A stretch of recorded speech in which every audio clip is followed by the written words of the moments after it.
എല്ലാവർക്കും നമസ്കാരം. നമ്മുടെ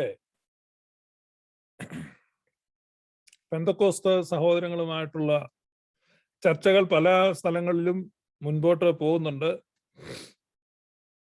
മിക്കവാറും പെന്തക്കോസ്തുകാരൊക്കെ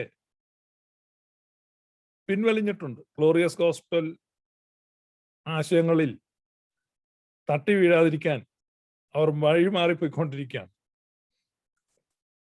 ധാരാളം ആളുകൾ സഭയുടെ സത്യവിശ്വാസത്താൽ കൺവിൻസ്ഡ് ആവുന്നു. ധാരാളം കുടുംബങ്ങൾ അപ്പോസ്തോലിക കൂട്ടായ്മയിലേക്ക് മടങ്ങാൻ തുടങ്ങിയിട്ടുണ്ട്. കഴിഞ്ഞ ആഴ്ചയും 2 കുടുംബങ്ങൾ അപ്പോസ്തോലിക കൂട്ടായ്മയിലേക്ക് മടങ്ങി. ഇപ്പോൾ ഇനി മുൻപോട്ട് പോകുമ്പോൾ ഇതിന് വേഗം കൂടുകയും ജനം പറ്റമായി സത്യത്തിലേക്ക് മടങ്ങുകയും ചെയ്യും. കാരണം ഏറ്റവും സിമ്പിൾ കാരണം, ധാരാളം കാരണങ്ങളുണ്ടെങ്കിലും ഏറ്റവും സിമ്പിൾ ആയിട്ടുള്ള അടിസ്ഥാനപരമായ കാരണം, ദൈവം ആരാണ് എന്ന് നിർവചിക്കുവാൻ പെന്തക്കോസ്തുകാർക്ക് സാധിക്കുന്നില്ല എന്നുള്ളതാണ്. വളരെ ദയനീയമായ ഒരു ചിത്രമാണ് നമ്മൾ കാണുന്നത്. ദൈവം ആരാണ് എന്ന് തെളിയിക്കും എന്ന് പറഞ്ഞ് ഇപ്പൊ തെളിയിക്കും എന്ന് പറഞ്ഞ് രംഗത്ത് വന്ന സെബാസ്റ്റ്യൻ പുന്നക്കൽ എന്ന പുതിയ ഉപദേശി മറ്റു വിഷയം തേടി പോയി കഴിഞ്ഞു. അദ്ദേഹത്തിന്റെ ദൈവം ആരാണെന്ന് ഇപ്പം അദ്ദേഹത്തിന് പറയണ്ട, അതൊക്കെ അദ്ദേഹം മറന്നു കഴിഞ്ഞു. ഇപ്പോ ക്രൈസ്തവർക്ക് വേണ്ടി എന്ന വണ്ണം മുസ്ലിങ്ങളെ ചീത്ത വിളിക്കുന്ന ഒരു തൊഴിലിലാണ് അദ്ദേഹം ഏർപ്പെട്ടിട്ടുള്ളത്.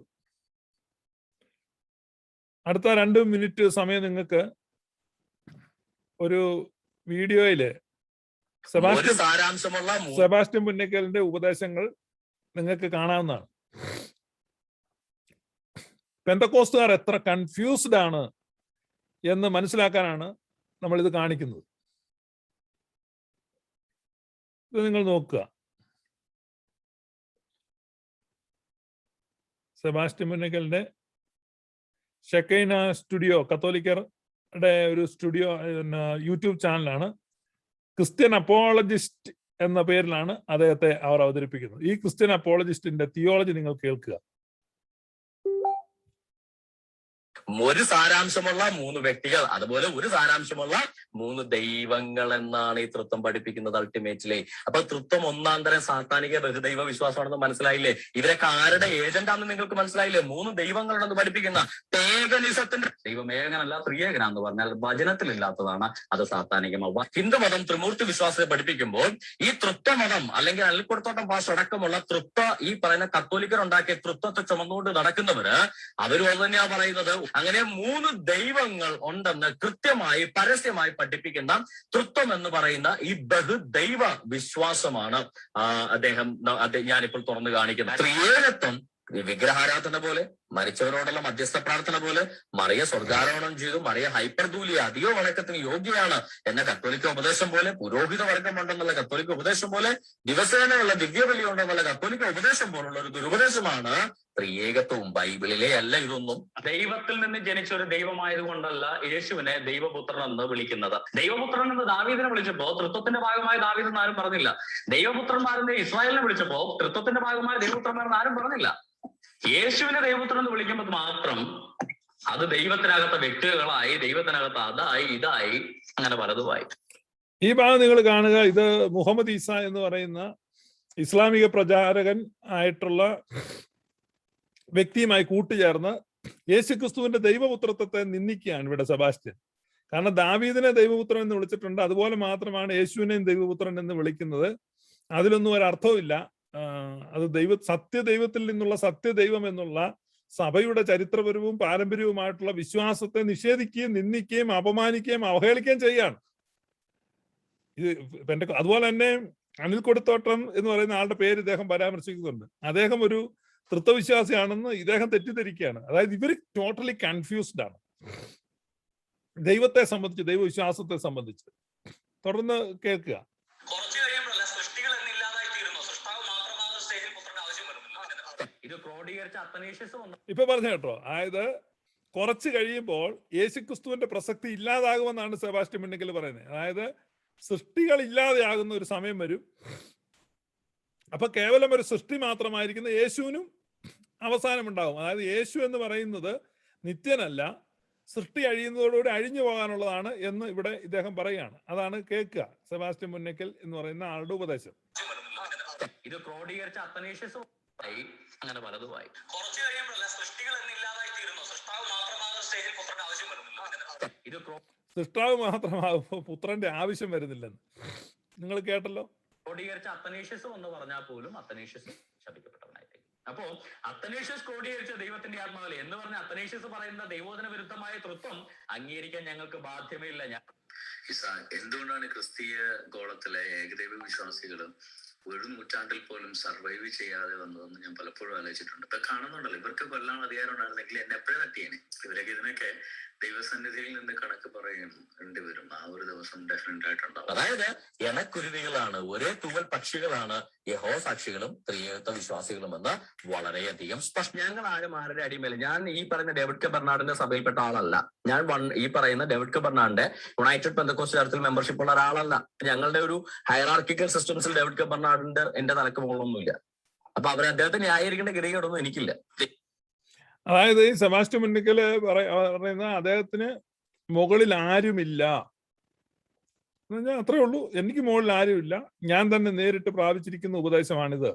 ഇനി അദ്ദേഹത്തിന്റെ ഉപദേശത്തെ കുറിച്ച് അദ്ദേഹം വിവരിക്കുകയാണ്. ദൈവവചനത്തിന്റെ എല്ലാ വാക്കുകളും ഒരേപോലെ സപ്പോർട്ട് ചെയ്യുന്ന, ദൈവവചനത്തിലെ എല്ലാ സിനാരിയോസിനെയും സാഹചര്യ സന്ദർഭങ്ങളെയും ഒരേപോലെ കൊണ്ടുവരുന്ന അല്ലെങ്കിൽ ഒരേപോലെ അനുകൂലിക്കുന്ന ഒരു പുതിയ ദൈവം എന്നുള്ള കോൺസെപ്റ്റിനെ പുതിയ രൂപത്തിൽ ഒരു പുതിയ ദൈവം എന്ന കോൺസെപ്റ്റിനെയാണ് സെബാസ്റ്റ്യൻ അവതരിപ്പിക്കുന്നത്. അദ്ദേഹത്തിന്റെ തന്നെ വാക്കുകളാണ്, മറ്റാരും പറയുന്നതല്ല. ശ്രദ്ധിച്ചു കേൾക്കുക.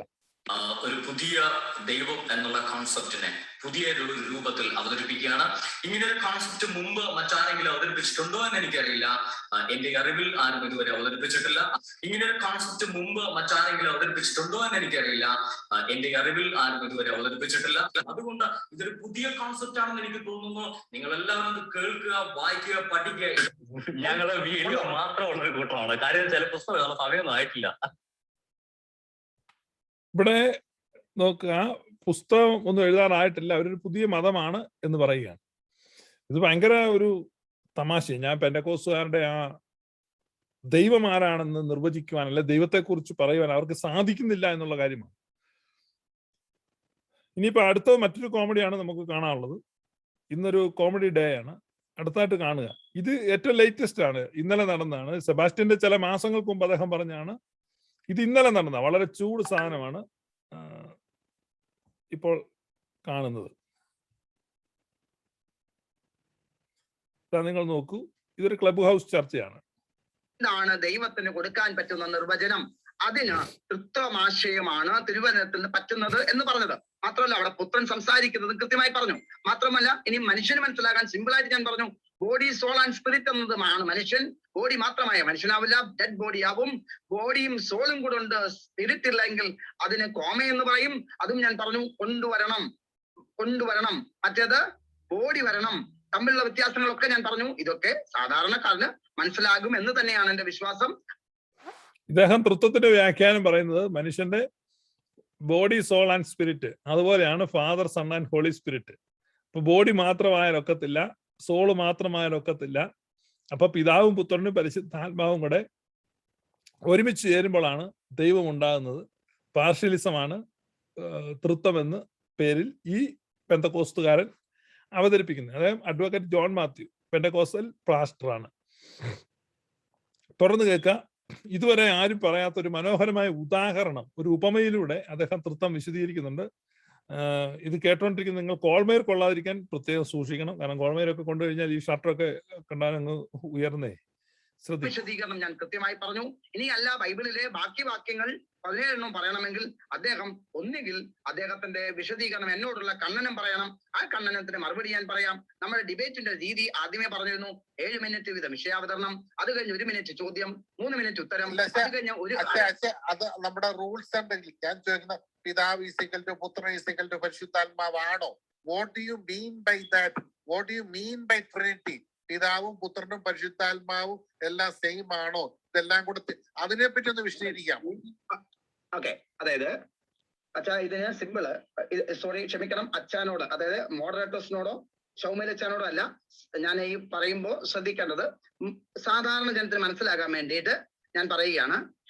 ഒരു 3 റോഡുകളിൽ നിന്ന് ഒരു കൂട്ടം പോത്തുവൻ. ഇദ്ദേഹം പറയുന്നത് ഇത് അവിടെ ഓപ്പോസിറ്റ് ഇരിക്കുന്ന സാമുവൽ കുരുവിള എന്ന് പറഞ്ഞ സംവാദകനോടോ മോഡറേറ്റർ ആയിട്ടിരിക്കുന്ന ഈ ജോണി എന്ന് പറയുന്ന ആ വ്യക്തിയോടോ അല്ല, താഴെ ഇരിക്കുന്ന നിരപരാധികളായ ഓഡിയൻസിനിട്ടാണ് ഈ പ്രയോഗം വരുന്നതെന്ന് ആമുഖമായിട്ട് പറയുന്നുണ്ട്. അതുകൊണ്ട് ശ്രദ്ധിച്ച് കേൾക്കുക. അതിനെപ്പറ്റി ഒന്ന് വിശദീകരിക്കാം. ഓക്കെ, അതായത് അച്ഛാ ഇതിന് സിമ്പിള്, സോറി ക്ഷമിക്കണം, അച്ഛനോട് അതായത് മോഡറേറ്റേഴ്സിനോടോ ഷൗമേലച്ചാനോടോ അല്ല ഞാൻ ഈ പറയുമ്പോൾ ശ്രദ്ധിക്കേണ്ടത്. സാധാരണ ജനത്തിന് മനസ്സിലാകാൻ വേണ്ടിയിട്ട് ഞാൻ പറയുകയാണ്. ഒരു 3 റോഡുകളിൽ നിന്ന് ഒരു കൂട്ടം പോത്ത് വരുന്നു. ഒരു കൂട്ടം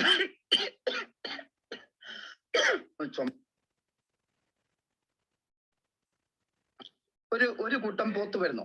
ഒരു തെക്കേ സൈഡിലെ റോഡിൽ നിന്ന് ഒരു കൂട്ടം പോത്ത്, കിഴക്കേ സൈഡിലെ റോഡിൽ നിന്ന് ഒരു കൂട്ടം പോത്ത്, വലത്തെ സൈഡിലെ റോഡിൽ നിന്ന് ഒരു കൂട്ടം പോത്ത്. അപ്പൊ മുമ്പോട്ട് വന്നപ്പോ ഇവര് 3 കൂട്ടങ്ങൾ കൂടെ ഒരിടത്തായി. അത് 3 ആണോ? അല്ല, ഒരു കൂട്ടം പോത്താ.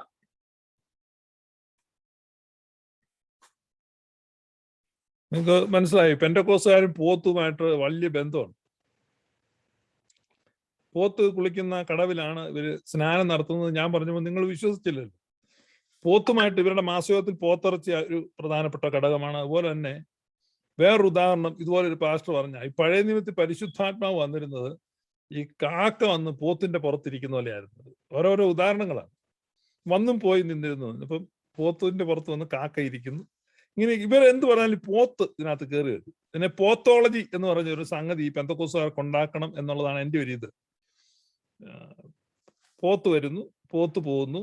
അപ്പൊ ഒരു പോത്തോളജി എന്നുള്ള രീതിയിൽ ഇവർക്ക് വേണ്ടി ഒരെണ്ണം ക്രമീകരിക്കേണ്ട ആവശ്യമാണ്. അപ്പൊ ഇദ്ദേഹത്തിന്റെ പോത്തോളജി നിങ്ങൾ കേട്ടല്ലോ. നിങ്ങളെ ഇത് ഇത്രയും കാലമൊന്നും ഈ ട്രിനിറ്റി എന്ന് പറഞ്ഞ് നമ്മൾ ബുദ്ധിമുട്ടുണ്ട്. വളരെ ലളിതമായിട്ട് അവതരിപ്പിക്കുകയാണ്. അതായത് 3 കൂട്ടം പോത്ത് വരുന്നു. ശ്രദ്ധിക്കണം, വലിയ തിയോളജിയാണ്. 3 വഴിയിൽ നിന്ന് ഇങ്ങനെ വന്നിട്ട് ഒരു സ്ഥലത്ത് അത് ഒരുമിച്ച് കൂടുമ്പോൾ ഒരാൾ നോക്കുമ്പം അത് 3 കൂട്ടം പോത്താണ് വന്നതെങ്കിലും ഇപ്പോൾ അത് ഒരു കൂട്ടം പോത്താണ്. അപ്പൊ കാര്യങ്ങൾ അറിയാവുന്നവർക്ക് അറിയാം അത് 3 കൂട്ടമാണെന്ന്. പക്ഷേ അറിയാൻ പാടില്ലാത്തവർ ചിന്തിക്കും അതൊരു കൂട്ടമാണ്. അത് ഒരേ സമയം ഒരു കൂട്ടവുമാണ്, അതേസമയം അത് 3 കൂട്ടവുമാണ്. എന്ത് ഭയങ്കര നിർവചനമാണ്.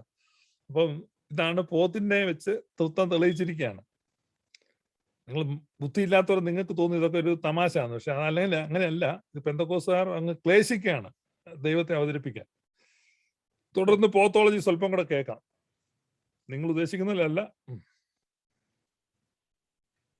സിമ്പിൾ ആയിട്ട് മനസ്സിലാക്കാൻ പറഞ്ഞതേ ഉള്ളൂ. ഒരു കൂട്ടം പോത്താ. പക്ഷേ ആ പോത്ത് എന്ന് പറയുന്നത് നമ്മൾ മനസ്സിലാക്കേണ്ടത് 3 പ്രവർത്തികളാണ്. എന്താ പ്രവൃത്തി 3 ആവുന്നത്? പറഞ്ഞുതരാം. ഒരു മുതലാളിക്ക് വേണ്ടി ഒരു കൂട്ടം പോത്തും, മറ്റേ മുതലാളിക്ക് വേണ്ടി വേറൊരു കൂട്ടം പോത്തും, വേറൊരു മുതലാളിക്ക് വേണ്ടി മറ്റൊരു കൂട്ടം പോത്തുമാണ്. പക്ഷെ ഇവർ ഒന്നിച്ച് നിൽക്കുന്നു. കാരണം ഇതെല്ലാം പോത്താണ്.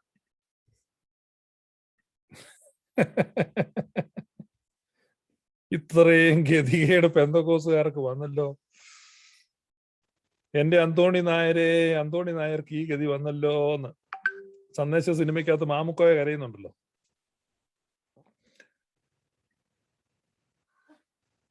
പോത്ത് മനസ്സിലായല്ലോ. പോത്ത് 3 കൂട്ടം പോത്ത് ഇങ്ങനെ വന്നിട്ട് അത് ഒരു കൂട്ടം പോത്തായി തീർന്നു.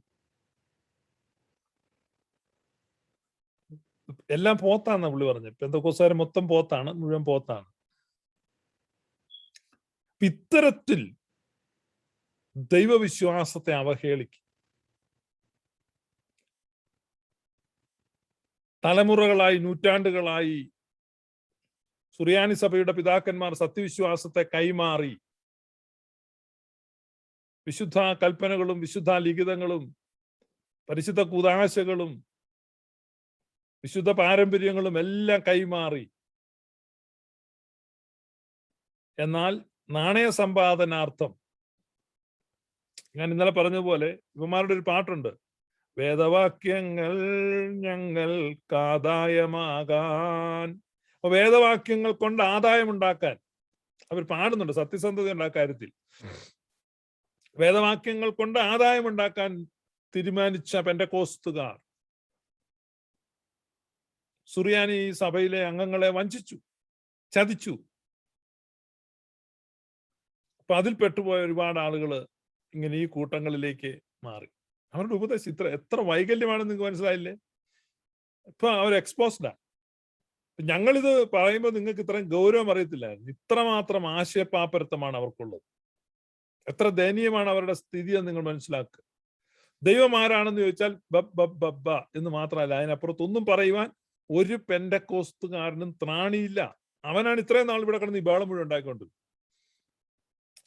സുറിയാനി സഭക്കാരുടെ വിശ്വാസം ശരിയല്ല, പ്രാർത്ഥന ശരിയല്ല, ഉപവാസം ശരിയല്ല, ഉപദേശം ശരിയല്ല, കൂദാശ ശരിയല്ല, കുർബാന ശരിയല്ല, പാരമ്പര്യം ശരിയല്ല, പെരുന്നാൾ ശരിയല്ല, ഒന്നും ശരിയല്ല എന്ന് പറഞ്ഞുകൊണ്ടിരുന്ന ആളുകളോട് നിന്റെ ദൈവം ആരാണെന്ന് ഒരൊറ്റ ചോദ്യം ചോദിച്ചപ്പോ അവിടെ നിന്നു. ഇപ്പൊ ഇതിലുത്തരം. ഇപ്പൊ ഇങ്ങനെയൊക്കെ പറയാമോ, നമ്മൾ നാളെയും കാണണ്ടേ, ഇങ്ങനെയൊക്കെ പാടിക്കൊണ്ട് നടക്കുക.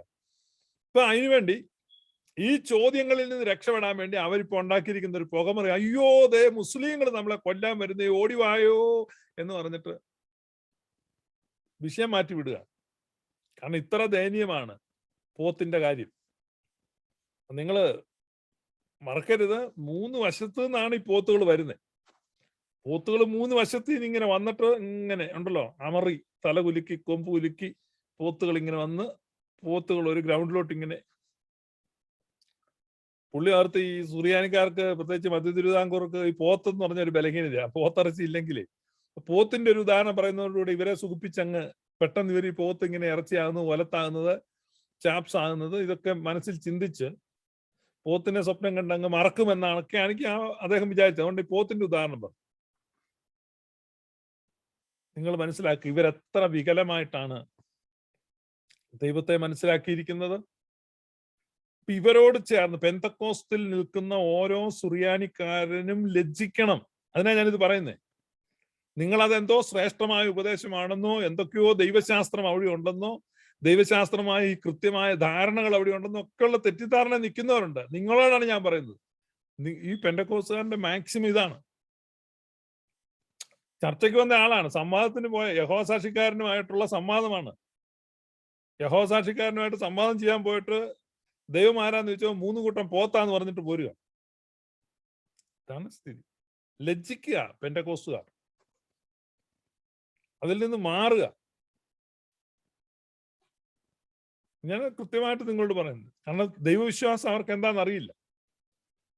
അവരെ സംബന്ധിച്ച് ഇത് പണം ഉണ്ടാക്കാനുള്ള ഒരു മാർഗം. ഇതിന്റെ പ്രസക്തി പോയാൽ അവർക്കൊന്നും നഷ്ടപ്പെടാനില്ല. അവർ ദുഃഖിക്കില്ല. ക്രിസ്ത്യാനിത്വം തകർന്നാൽ, കർത്താവിന്റെ നാമം വഷളായാൽ ഇതൊന്നും അവരെ ബാധിക്കുന്നല്ല. അവർ താൽക്കാലിക ലാഭമുണ്ടാക്കാൻ വന്നവരാണ്. എന്നാൽ ആർക്കാണ് ദുഃഖമുണ്ടാകുന്നത്? പരമ്പരാഗതമായി ക്രൈസ്തവ വിശ്വാസികളായിരിക്കുന്നവർക്കാണ് നഷ്ടം. അവർക്കാണ് ദുഃഖം. അവർ ഈ കർത്താവിനെ കൊണ്ട് പൈസ ഉണ്ടാക്കുന്നവരല്ല, പക്ഷെ അവർ കർത്താവിനെ സ്നേഹിക്കുന്നവരാണ്. ഇവര് പൈസ ഉണ്ടാക്കുന്നവരാണ്, നാണയം ചവിട്ടിപ്പിടിച്ചു നിൽക്കുന്നവരാണ്. അപ്പൊ നാണയ സമ്പാദനാർത്ഥം കർത്താവിനെ ഉപയോഗിക്കുന്നവർ, കർത്താവിനെ വ്യാപാരം ചെയ്യുന്നവർ, അവരാണ് ഇവര്. ഇവർക്ക് അതൊരിക്കലും ഇവരെ ബാധിക്കുന്ന വിഷയമല്ല. ഇവരിതിൽ ദുഃഖിക്കുന്നവരല്ല. അപ്പൊ ഇവരിങ്ങനത്തെ കാര്യങ്ങൾ പറഞ്ഞുകൊണ്ടിരിക്കും, പോത്തോളജി പറഞ്ഞുകൊണ്ടിരിക്കും. അതാണ് പെന്തക്കോസ്തുകാരുടെ പോത്തോളജി.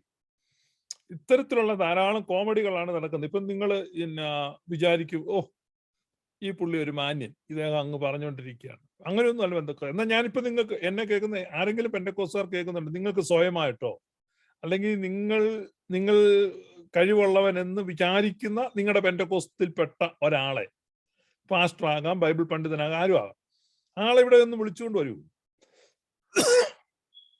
അക്കാര്യത്തിൽ മുസ്ലിങ്ങൾ നോക്കാം, എല്ലാ ദിവസവും നൂറുകണക്കിന് ആളുകളാണ് സെബാസ്റ്റ്യനുമായിട്ട് ചർച്ചയ്ക്ക് അവരുടെ വിശ്വാസം തെളിയിക്കാൻ പോകും. നിങ്ങൾക്ക് പെന്തക്കോസ്തുകാരുടെ ഇടയിൽ നിങ്ങളുടെ വിശ്വാസത്തെ, പെന്തക്കോസ്തുകാർ വിശ്വസിക്കുന്ന ദൈവം ആരാണെന്ന് പറയുവാൻ തൻ്റെ ഇടമുള്ള ഒരാളെങ്കിലും ഉണ്ടെങ്കിൽ വിളിച്ചുകൊണ്ട് വരും. ഈ ലൈവിൽ ജോയിൻ ചെയ്യും. പെന്തക്കോസ്തുകാരുടെ അവകാശവാദം തെറ്റാന്ന് ഞാൻ തെളിയിച്ചു തരാം. നിങ്ങൾ പെന്തക്കോസ്തിലുള്ള ആളാണെങ്കിൽ മനസ്സിലാക്കുക, പെന്തക്കോസ്തുകാർക്ക് അങ്ങനെ ഒരു ദൈവബോധ്യമില്ല. ദൈവം ആരാണ് എന്നുള്ള ഒരു ബോധ്യം പെന്തക്കോസ്തുകാർക്കില്ല. അങ്ങനെ ഒരു ഉപദേശം അവർക്കില്ല. അവ്യക്തമായിട്ടും അസ്പഷ്ടമായിട്ടും എന്തൊക്കെയോ പുലമ്പുന്നു എന്നതിലപ്പുറത്തായി മറ്റൊന്നുമില്ല. അവർക്ക് കൃത്യമായിട്ട് അറിയാവുന്ന ഒരേ ഒരു കാര്യം, യാക്കോബായക്കാരെയോ മാർത്തോമക്കാരെയോ ഒക്കെ കുറ്റം പറയാന്നുള്ളത്. ഇപ്പൊ യാക്കോബക്കാരുടെ പെരുന്നാൾ ശരിയല്ല, അവരുടെ അച്ഛന്റെ കുപ്പായം ശരിയല്ല, അവിടെ തിരശ്ശീലിട്ടിരിക്കുന്നത് ശരിയല്ല, മെഴുകുതിരി കത്തിക്കുന്നത് ശരിയല്ല, ദുഃഖവെള്ളിയാഴ്ച ആചരിക്കുന്നത് ശരിയല്ല, കുരിശ് വെക്കുന്നത് ശരിയല്ല, കുരിശിനെ കുമ്പിടുന്നത് ശരിയല്ല, ശരിയല്ല ശരിയല്ല അത് ശരിയല്ല ഇത് ശരിയല്ല, ഇങ്ങനെ കുറെ കാര്യങ്ങൾ പറയാനല്ലാതെ നിങ്ങളുടെ ദൈവം ആരാണ് എന്ന് ചോദിച്ചാൽ അന്ന് തീരും പെന്തക്കോസ്തുകാരന്റെ അഹങ്കാരം. അവിടെ കൊണ്ട് ഉത്തരം മുട്ടും. പിന്നെ പ്രാക്കായി, നേർച്ചയായി, ശാപമായി, ബത്സനമായി, ചീത്തവിളിയായി, തെറിവിളിയായി ഇവർക്കൊരിക്കലും വ്യക്തമായി സമ്മതിക്കുവാൻ കഴിയുകയില്ല. ഇപ്പൊ കേരളത്തിലെ ഈ പോസ്റ്റർ ഒട്ടിച്ച് നടന്ന ഒരുത്തൻ പാസ്റ്ററായിട്ടുണ്ട്. പാസ്റ്റർ എന്ന് പറഞ്ഞാൽ മുള്ളുപുരിക്ക് വെട്ടി നടക്കുന്നവര്, പിന്നെ റബ്ബർ വെട്ടി നടക്കുന്നവർ, ഇവരൊക്കെ തെങ്ങി എത്തി നടക്കുന്നത്, ഇവരൊക്കെ പെട്ടെന്ന് പാസ്റ്റർമാരാകുന്ന ഒരു അത്ഭുത പ്രതിഭാസമാണ് പെന്തക്കോസ്തിൽ നടക്കുന്നത്. അത് നമുക്കെല്ലാം അറിയാവുന്ന. അപ്പൊ അതുപോലെ ഈ പല മേഖലയിൽ നിന്നും ആളുകൾ പാസ്റ്റർമാരായിട്ടുണ്ടെങ്കിലും പല മേഖലകളിൽ നിന്നും പാസ്റ്റർമാർ വന്നിട്ടുണ്ടെങ്കിലും സിനിമാ പോസ്റ്റർ ഒട്ടിച്ച് ഇരിക്കുന്നവൻ ഒരു പാസ്റ്റർ ആയതാണ്. അതാണ് പാസ്റ്റർ പ്രിൻസ്. അദ്ദേഹം നടത്തുന്ന ഒരു സംവാദം ഞാൻ പെന്തക്കോസ്തുകാർ എത്ര ഇൻസെക്യൂർ ആണെന്നുള്ളത് കാണിക്കാനാണ്. എത്ര ഇൻസെക്യൂർ ആണ് അവർ.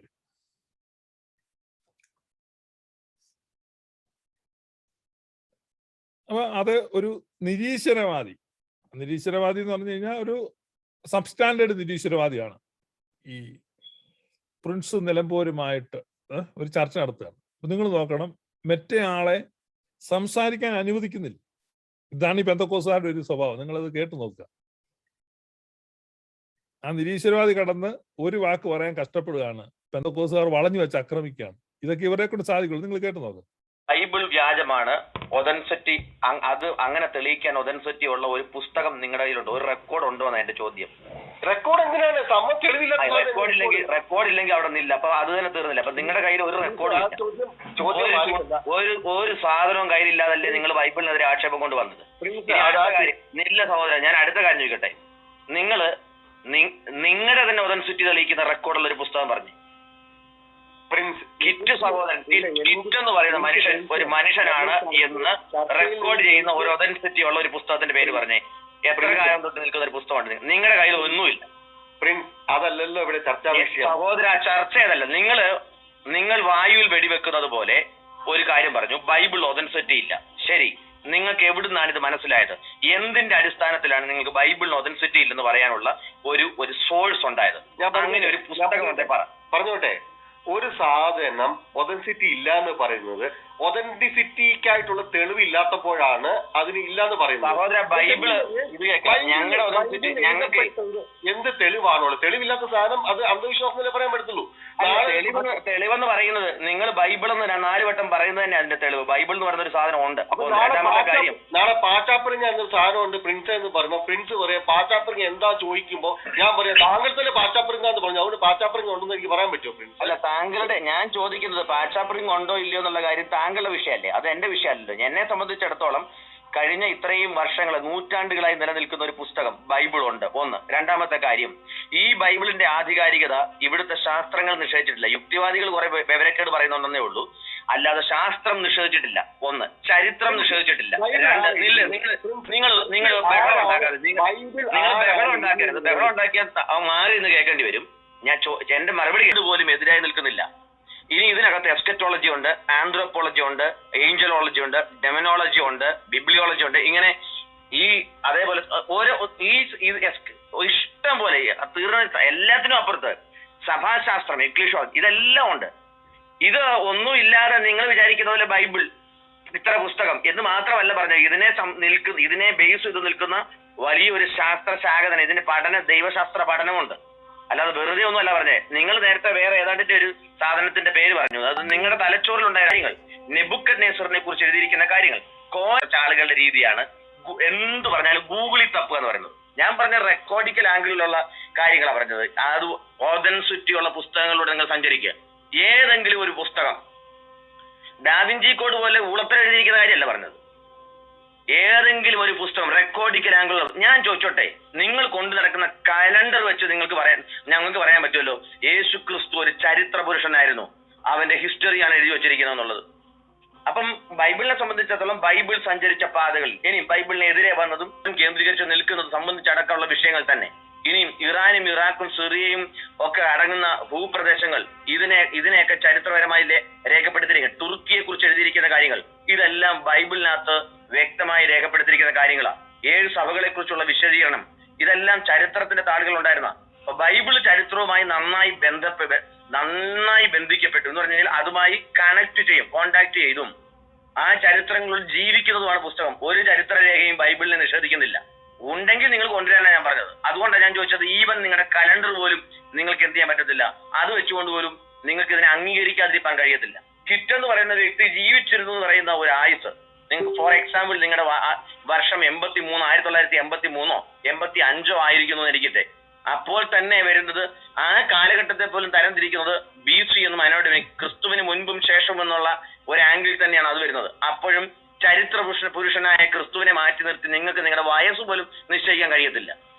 അപ്പൊ പിന്നെ ബൈബിളിന്റെ എഴുത്തിന്റെ ആധികാരികത, ബൈബിളിന്റെ പരിശുദ്ധാത്മ നിവേശിതത്വവും കാനോനികത്വവും എന്ന് പറയുന്നത് അത് തീരുമാനിക്കേണ്ടത് പുറത്തു നിൽക്കുന്നവരല്ല.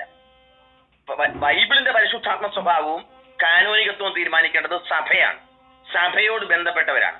രക്ഷിക്കപ്പെട്ടവരും ദൈവസഭയോട് ചേർന്നവരും ബൈബിൾ ഫോളോ ചെയ്യുന്നവരുമാണ്. അല്ലെങ്കിൽ അതിന്റെ രക്ഷാശാസ്ത്രവും ദൈവശാസ്ത്രവും പരിശുദ്ധാത്മശാസ്ത്രവും ക്രിസ്തുശാസ്ത്രവും സഭാശാസ്ത്രവും ഭാവികാല ശാസ്ത്രവും അറിയുന്നവരും അത് വീക്ഷണം ചെയ്യുന്നവരും വേണം ബൈബിളിന്റെ കാനോനികത്വവും പരിശുദ്ധാത്മ നിവേശിതത്വവും തീരുമാനിക്കേണ്ടത്. അത് കിറ്റല്ല, പുറത്തു നിൽക്കുന്ന ഒരു യുക്തിവാദിയല്ല, എവിടെയെങ്കിലും കിടക്കുന്ന പേക്കൂത്ത് പിടിച്ച് വെള്ളം അടിച്ച് റോട്ടിൽ കിടക്കുന്നവനല്ല ബൈബിളിന്റെ നിവേശത്വം തീരുമാനിക്കേണ്ടത്. അതുകൊണ്ട് പറയാം, ബൈബിളിനെ എതിർക്കാൻ പറ്റുന്ന ഏതെങ്കിലും ആധികാരിക ഒരു രേഖ നിങ്ങളുടെ കയ്യിൽ ഒതൻസിറ്റി ഉള്ളതുണ്ടെങ്കിൽ, ബൈബിളിന്റെ കാലഘട്ടത്തിന് മുൻപേ സഞ്ചരിക്കുന്നതോ പിൻപേ സഞ്ചരിച്ചിട്ട് ബൈബിളിനെ എതിർക്കാൻ പറ്റുന്നതോ ആയിട്ടുള്ള ഒരു രേഖ ഉണ്ടെങ്കിൽ ഹിറ്റ് ബ്രദർ പറഞ്ഞ കാര്യത്തിന് തുടരാം. ഇല്ലെങ്കിൽ പിന്നെ ആ വിഷയത്തിൽ ഒരു രേഖ ഇല്ലെങ്കിൽ മിണ്ടാതിരിക്കുന്നതാണ് നല്ലത്. ഞാൻ ചോദിച്ചതിന്റെ പ്രിൻസ് മറുപടി പറഞ്ഞില്ല. കാരണം പ്രിൻസ് ആണെങ്കിൽ നിങ്ങൾ പറഞ്ഞ ബൈബിളിന് ഒതൻസിറ്റി ഇല്ലെന്ന് അതിന്റെ മറുപടി വ്യക്തമായി പറഞ്ഞത്. നിങ്ങൾക്ക് അത് എതിർക്കാൻ പറ്റുന്ന രേഖയുണ്ട്. കേട്ടോ, എത്ര ജനാധിപത്യ വിരുദ്ധമായിട്ടാ. ഇത്ര നേരം അവൻ സംസാരിച്ചു കഴിഞ്ഞ് മറ്റേ ആ നിരീശ്വരവാദി പറയാൻ തുടങ്ങുമ്പോൾ വീണ്ടും അവനെ സൈലൻസ് ആക്കാം. കേൾക്കുക. ഒരു മിനിറ്റ് തരാം കിറ്റ് തരാം, ഒരു മിനിറ്റ് തരാം. താങ്കൾ പക്ഷെ പറയണം. അല്ലോ, ഒരു മിനിറ്റ് കിറ്റ്, താങ്കൾ ഇത് കേട്ടത് വെച്ചുകൊണ്ട് താങ്കൾ പറയണം, ഈ ബൈബിൾ അഥവാ ക്രിസ്ത്യാനിറ്റിക്ക് മീതെ ഉള്ള ഏതെങ്കിലും ആശയം ഇന്ന് പ്രബലത്തിലുണ്ടോ, അഥവാ നമ്മളെ എതിർക്കുന്ന ക്രിസ്ത്യാനിറ്റി എതിർക്കുന്ന ഒരു മിനിറ്റ് താങ്കളുടെ സമയം ഇനി അടുത്ത 2 മിനിറ്റ്.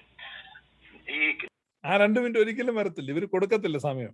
ഇവരിങ്ങനെ അങ്ങോട്ടും ഇങ്ങോട്ടും പറഞ്ഞുകൊണ്ടിരിക്കും.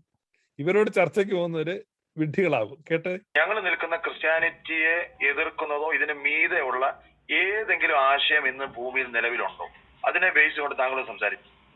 അല്ല, ഞാൻ ചോദിച്ചെനിക്ക് പറയാൻ കൺക്ലൂഡ് ചെയ്യാൻ എങ്ങനെ അടുത്ത വിഷയത്തിലേക്ക് പോകുന്നത്. ഞാൻ ചോദിച്ച പ്രിൻസിനോട് ചോദിച്ചു ഇത്രേ ഉള്ളൂ. അത് അക്കോർഡിംഗ് ടു മാത്യു, പ്രിൻസ് ഞാൻ നിങ്ങൾ സംസാരിച്ച മിണ്ടിയില്ലല്ലോ.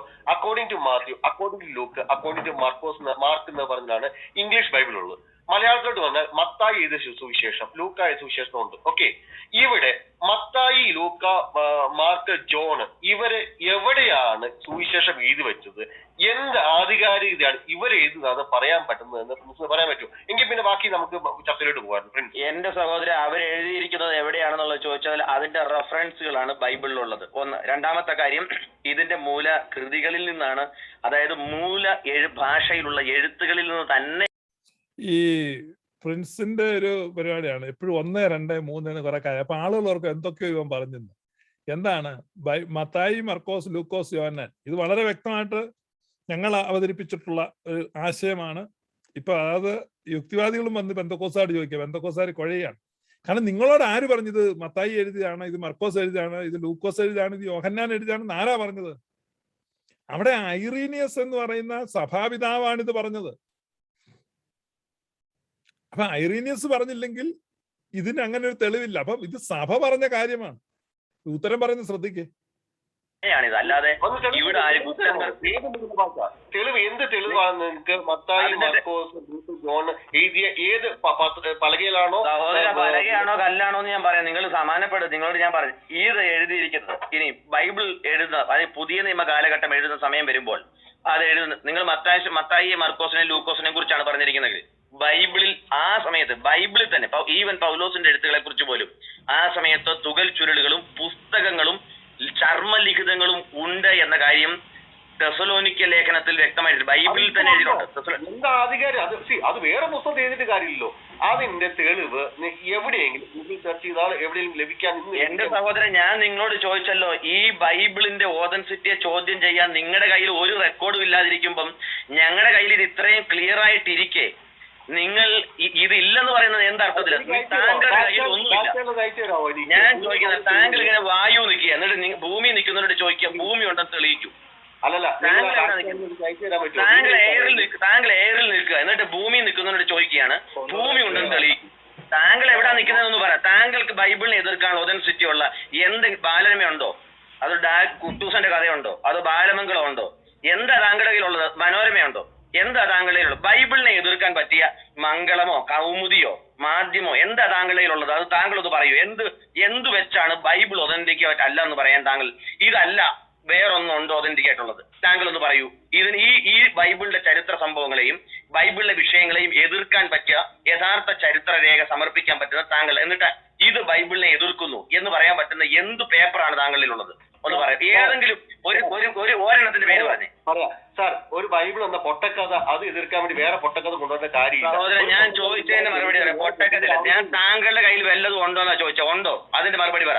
താങ്കളുടെ കയ്യിൽ എന്തെങ്കിലും റെഫറൻസ് ഉണ്ടെങ്കിൽ ഒരു റെഫറൻസിന്റെ പേര് പറഞ്ഞിട്ട് ബൈബിൾ എന്ന് പറയുന്ന പുസ്തകത്തെ എതിർക്കുക. താങ്കളുടെ കയ്യിൽ എന്തെങ്കിലും റെഫറൻസ് ഉണ്ടോ? അപ്പൊ വേറെ റെഫറൻസ് ഉണ്ടെങ്കിൽ ബൈബിൾ നമുക്ക് തള്ളിക്കളയാൻ പറ്റുമോ? ബൈബിളിന് പകരമായിട്ട് താങ്കൾ ഇതിന്റെ ഒതൻസിറ്റി എതിർക്കാൻ പറ്റുന്ന ഒരു രേഖ ഉണ്ടെങ്കിൽ താങ്കൾ അത് പറ.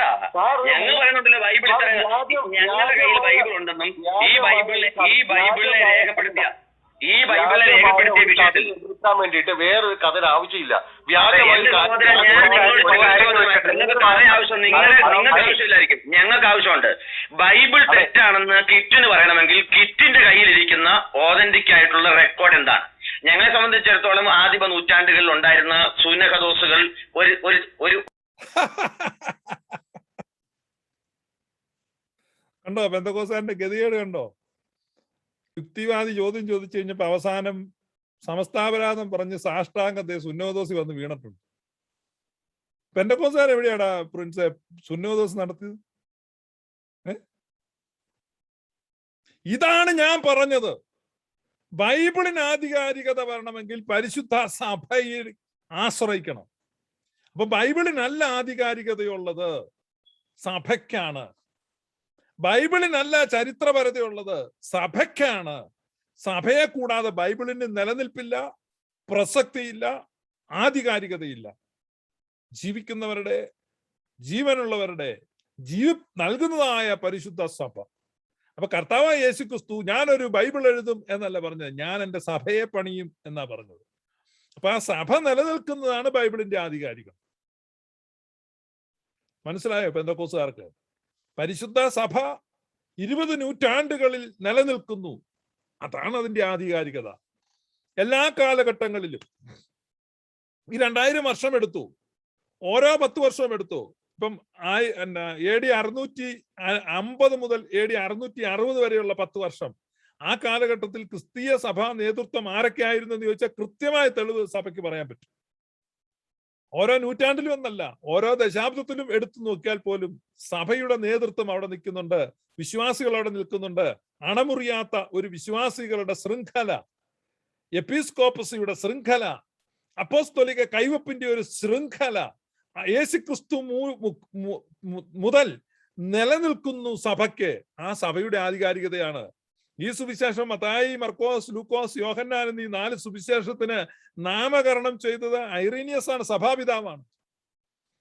നിങ്ങളോട് ആര് പറഞ്ഞു എന്ന് നിരീശ്വരവാദി ചോദിച്ചപ്പം പെന്തക്കോസ്ത് പാസ്റ്റർ പറഞ്ഞു ഉത്തരവില്ല. പിന്നെ അയാളെ കുറെ ചീത്ത വിളിച്ചു. വളരെ സ്മാർട്ടായിട്ട് ഈ സംഭാഷണം പുരോഗമിക്കുമ്പം കേൾക്കാൻ കൊള്ളാതെ അറയ്ക്കുന്ന തെറി പറഞ്ഞ് അയാൾ ഓടിക്കുന്നു. ഈ പോസ്റ്റർ പാസ്റ്റർ ഇവര് ചീത്ത വിളിക്കാൻ മിടുക്കന്മാരാണ്. കാരണം ചോദ്യങ്ങൾ വരുമ്പോൾ ഉത്തരമില്ലാതെയാകുന്നു. അപ്പൊ സഭയുടെ അധികാരം ഇത് ഞാൻ വളരെ കൃത്യമായിട്ട് നിങ്ങളെ എടുത്തു കാണിക്കുന്നു. പെന്തക്കോസ്തുകാർക്ക് ഉത്തരം മുട്ടിപ്പോവും. കാരണം ഇത് ക്രിസ്തീയ സഭയുടെ ചരിത്രം ഇല്ലാതെ ഒന്നും തെളിയിക്കാൻ കഴിയുകയില്ല. അപ്പൊ ഈ സഭ എന്ന് പറഞ്ഞാൽ യേശുക്രിസ്തു സ്ഥാപിച്ച അന്ന് മുതലുള്ളതായിരിക്കണം. അല്ലാതെ ഇടക്കാലത്ത് പൊങ്ങി വന്നതൊന്നും സഭയല്ല, അത് ക്ലബാണ്. അത് ആർക്കും തുടങ്ങാം. ക്ലബ്ബ് ആർക്ക് വേണമെങ്കിലും തുടങ്ങാം. ഒരു ചെറിയ മുറിയൊക്കെ തട്ടിക്കൂട്ടിയാൽ ക്ലബ്ബ് തുടങ്ങാം. ക്രിസ്ത്യൻ ക്ലബ്, ഫാൻസ് ക്ലബാണ്, Jesus fans club. That is not church. അപ്പൊ ചർച്ചിന് അപ്പോസ്തോലിക് സക്സഷൻ ഉണ്ടായിരിക്കണം. ഇന്നലെ എന്നിട്ട് പിന്നെ ഇയാള് പറയാണ്, അതിന്റെ എല്ലാം റെക്കോർഡിംഗ് ഉണ്ട്, ഇതൊന്നും പ്ലേ ചെയ്ത് നിങ്ങളെ ബുദ്ധിമുട്ടിക്കാൻ ഞാൻ ഉദ്ദേശിക്കുന്നില്ല. ഇന്നലെ അദ്ദേഹം പറയാണ്, കത്തോലിക്ക സഭ എന്ന് പറഞ്ഞാൽ ഒരുപാട് ക്രിസ്ത്യൻ ഡിനോമിനേഷൻ ഉണ്ട്, അതിലൊരു ഡിനോമിനേഷൻ മാത്രമാണ്. ഇതൊക്കെയാണ് ഇവരുടെ തെറ്റിദ്ധാരണ. ചർച്ചും ഡിനോമിനേഷനും വ്യത്യസ്തങ്ങളാണ്. ചർച്ച് എന്ന് പറഞ്ഞാൽ അപ്പോസ്തോലിക ഉപദേശത്തെ ഹോൾഡ് ചെയ്യുന്നതും അപ്പോസ്തോലിക പിന്തുടർച്ച ഉള്ളതുമാണ് ചർച്ച്. ചർച്ച് ഒന്നേ ഉള്ളൂ. there is only one church. അത് holy, apostolic, catholic and one. One holy apostolic catholic church, അതായത് ശ്ലൈഹികവും ഏകവും സാർവത്രികവും വിശുദ്ധവുമാണ് സഭ. സാർവത്രികം എന്ന് പറഞ്ഞാൽ ലോകത്തിന്റെ എല്ലാ മുക്കിലും മൂലയിലും ഇരിക്കുന്നു എന്നല്ല, കാലത്തിന്റെ എല്ലാ മേഖലകളിലും ചരിത്രത്തിൽ മുഴുവനുള്ളത്, വാങ്ങിപ്പോയവരുടേതായിട്ട്. അപ്പൊ സാർവത്രിക സഭയാണ്, എല്ലാത്തിനെയും ഉൾക്കൊള്ളുന്നത്, എല്ലാവരെയും സ്വീകരിക്കുന്നത്. അപ്പൊ സാർവത്രികമായ, അതാണ് കാതോലികം. കാതോലികം എന്നതിന്റെ മലയാളമാണ് സാർവത്രികം.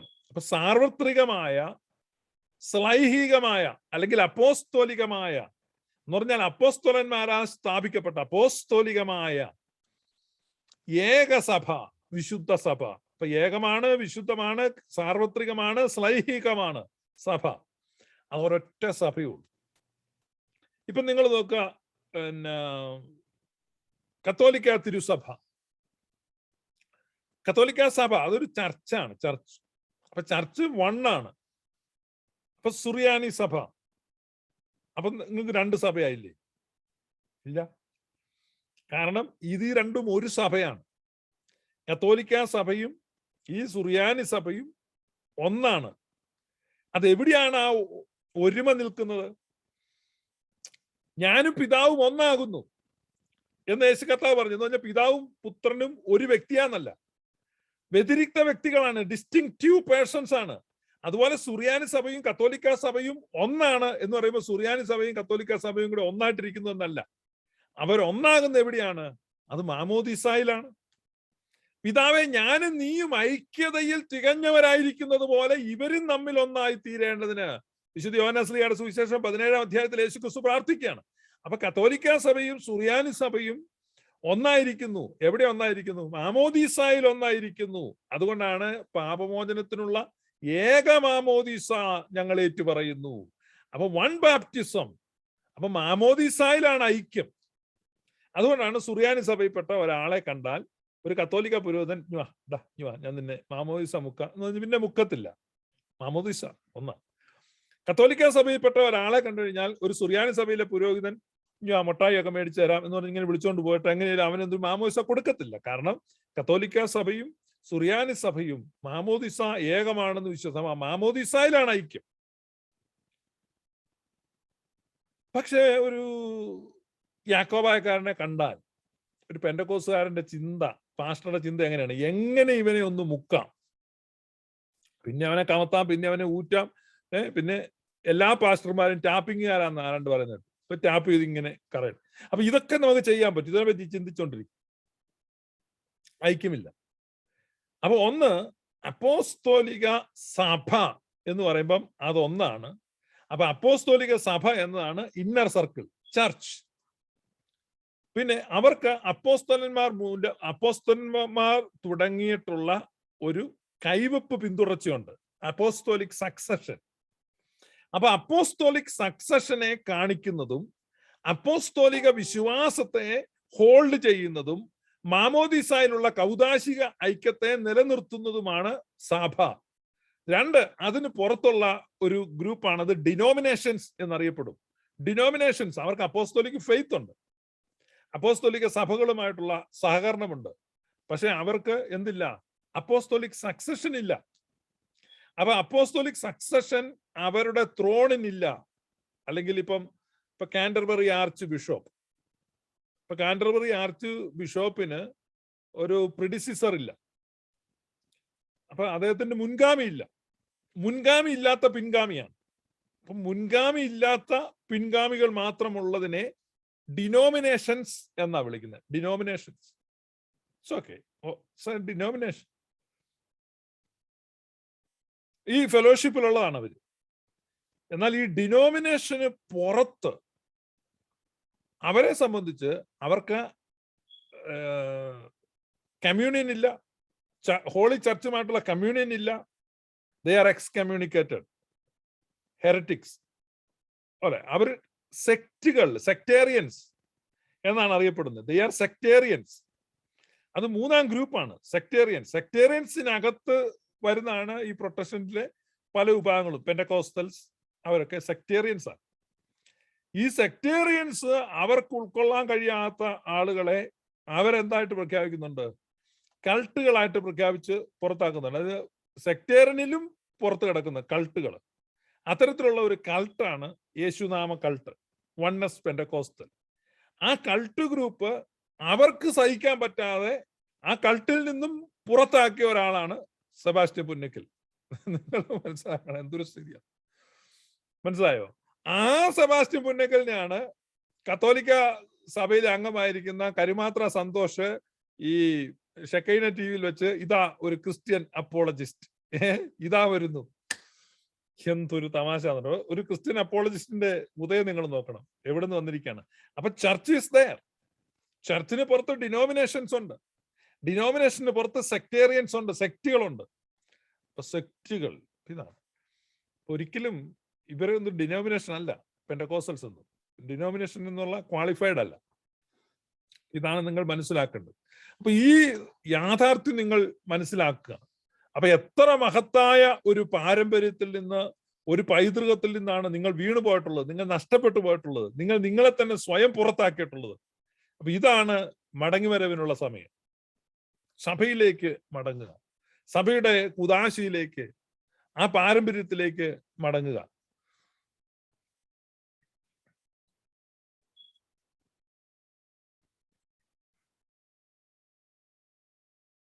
ഇപ്പം എന്നാ 2 ആഴ്ച മുമ്പ് നമ്മുടെ ഗ്ലോറിയസ് ഗോസ്പൽ മൂലം 3 ഫാമിലി പ്രത്യേകമായ ശ്രദ്ധ 3 ഫാമിലി മലങ്കര സുറിയാനി കത്തോലിക്ക സഭയിലേക്ക് ജോയിൻ ചെയ്തു. ധാരാളം ഫാമിലി മലങ്കര ഓർത്തഡോക്സ് സഭയിലേക്ക്, അതുപോലെ യാക്കോബായ സുറിയാനി സഭയിലേക്കൊക്കെ ആളുകൾ ജോയിൻ ചെയ്യുന്നുണ്ട്. മാർത്തോമ സഭയിലേക്ക് എണ്ണമില്ലാത്ത ഫാമിലീസ് ആണ് റീജോയിൻ ചെയ്തിട്ടുള്ളത്. അപ്പോൾ ഈ കഴിഞ്ഞ ദിവസം ഒരു ബ്രദറിലെ ഒരു മൂപ്പൻ, ബ്രദറൻ സഭയിലെ പാസ്റ്റർക്ക് മൂപ്പൻ എന്ന് പറയുന്നത്, ബ്രദറിലെ ഒരു എൽഡർ ആയിട്ടുള്ള 2 പേര് ആണ് ഇപ്പം അവർ മടങ്ങിയിട്ടുള്ളത്. അപ്പൊ അവരെ അപ്രീഷിയേറ്റ് ചെയ്തിട്ട് അവരുടെ പള്ളിയിൽ അവരുടെ അച്ഛൻ അവർക്ക് ഒരു പൊന്നാടയൊക്കെ അണിയിച്ച് അവരെ സഭയിലേക്ക് വെൽക്കം ചെയ്യുന്നുണ്ട്. ഇത് കണ്ട് കുരു പൊട്ടിയ ബ്രദറൻകാരുടെ ഗ്രൂപ്പില് ആ വീഡിയോ ഇട്ട് അവർ നിലവിളിക്കുന്നുണ്ട്, അയ്യോ അന്തോണി നായർക്കും ഇത് പറ്റിയല്ലോ. ബ്രദറൻകാരിൽ നിന്നും ആളുകൾ കത്തോലിക്കയിലേക്കും ഓർത്തഡോക്സിലേക്കും ഒക്കെ മടങ്ങാൻ തുടങ്ങിയിരിക്കുന്നു. സത്യം ജനം തിരിച്ചറിയാൻ തുടങ്ങി. It is just unstoppable glorious gospel. ഇത് നോക്ക്, കണ്ണു നിറയെ കണ്ടു. ഒരു ഭവനമാണ്. ഏതാണ്ട് 130 വർഷക്കാലത്തോളം ബ്രദറൻ സഭാ സമൂഹവുമായി ബന്ധപ്പെട്ട് ജീവിച്ചിരുന്ന കുടുംബം കഴിഞ്ഞ 2 വർഷക്കാലത്തോളം ആഴമായ പഠനത്തിന്റെയും ബോധ്യത്തിന്റെയും അടിസ്ഥാനത്തിൽ സഭയുടെ ചരിത്രവും ദൈവശാസ്ത്രവും ആഴമായിട്ട് പഠിച്ച് ബോധ്യപ്പെട്ടുകൊണ്ട് കത്തോലിക്ക സഭയാണ് ക്രിസ്തുവിന്റെ കാലം മുതൽ ഇന്ന് വരെ നിലനിൽക്കുന്ന യഥാർത്ഥ സഭ എന്നും ആ സഭയോട് ചേർക്കപ്പെടുന്നതാണ് ആധ്യാത്മികതയുടെ പൂർണ്ണതയിലേക്ക് വരുവാനുള്ള മാർഗമെന്നും ബാക്കിയുള്ളതെല്ലാം തന്നെ പല കാലഘട്ടങ്ങളിലായി വിഭജിക്കപ്പെട്ടും ഭിന്നിക്കപ്പെട്ടും പ്രൊട്ടസ്റ്റ് ചെയ്തും പോയവരാണ് എന്ന് ഉറച്ചതായ ബോധ്യത്തിൽ സഭയും മോളിമാമയും ദൈവം ദാനമായി കൊടുത്തിരിക്കുന്ന മക്കളെ ഈ ഇടവകയിലേക്ക് ഹാർദവമായിട്ട് ഞാൻ സ്വാഗതം. ഇടവക കൂട്ടായ്മയ്ക്ക് വേണ്ടി ഞാൻ മുമ്പേ പറഞ്ഞു അങ്ങനെയല്ല, നമ്മൾ പ്രത്യേകമായിട്ട് സഹായിക്കേണ്ടുന്ന ധാരാളം ഒക്കെ ഉള്ള ഒരു കാലഘട്ടമാണ്. ധാരാളം ചോദ്യങ്ങളും ബാക്കിയുള്ളതും ഒക്കെ ചോദ്യത്തിനും ഈ ഇടവകയുടെ പേരിൽ ഹാർദവമായിട്ട് ഹൃദയം നിറഞ്ഞ് നിങ്ങളുടെ എല്ലാവരുടെയും പേരിൽ സന്തോഷത്തോടെ ഈ ഇടവകയിലേക്ക് സ്വാഗതം ചെയ്യും.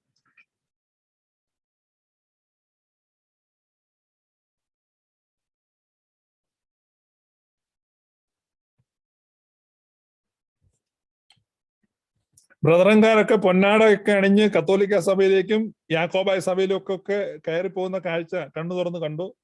ഞാൻ പിന്നെയും പറയാണ്, ദിസ് ഈസ് ജസ്റ്റ് അൺസ്റ്റോപ്പബിൾ. നിങ്ങൾക്ക് ഇത് സ്റ്റോപ്പ് ചെയ്യാൻ ആഗ്രഹം ഉണ്ടെങ്കിൽ എനിക്കും ആഗ്രഹമുണ്ട്. ഒറ്റ കണ്ടീഷനേ ഉള്ളൂ, നിങ്ങളിൽ നിന്ന് ഒരാൾ വരിക, ഇവിടെ വന്ന് ഈ ലൈവിൽ ജോയിൻ ചെയ്യുക, നിങ്ങളുടെ ദൈവം ആരാണ് എന്ന് പറയുക. വ്യക്തമായിട്ട് പെന്തക്കോസ്തുകാർ അവരുടെ ദൈവം ആരാണെന്ന് ഇവിടെ ഈ വേദിയിൽ വന്ന് പറയുന്ന അന്ന് ഗ്ലോറിയസ് ഗോസ്പൽ എല്ലാ പ്രചരണവും നിർത്തിവെക്കുന്നതാണ്. This is a promise. ഇതൊരു പ്രോമിസ് ആണ്. This is an offer. You can take it this as a challenge. Okay, നിങ്ങൾ കേൾക്കുന്നത് glorious gospel, just unstoppable. May God bless U.